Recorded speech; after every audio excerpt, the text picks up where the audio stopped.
இத்தனை நினப்பு என் மேல இருந்தும் எட்டி போகலாமோ? கட்டுப்பாடு இருந்தும் கட்டிக்கு முன்னே ஒட்டிக்கொள்ளலாமோ? முத்தமிட்டா மோசம் என்ன உண்டாகும்? சத்தமிட்டா உன் நிலைமை என்னாகும்? புது வளையல அரைச்சு தொண்டையில தான் நினைச்சு மாமன் கிட்ட பேச போற மணிக்கணக்கா.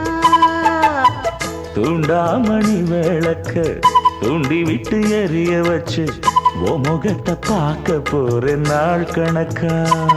அந்த இந்திரன் சந்திரனும் மாமன் வந்தா எந்திரிச்சு நிக்கணும். அந்த ரம்பையும் ஊர்வசியும் மயிலுக்கு தொண்டுகள் செஞ்சிடணும். நான் காட்டாகி ஊட்டாகி மாமனை தழுவி கட்டிக்கணும். தூது வளையல அரைச்சு தொண்டையில தான் நினைச்சு நானும் கூட பேச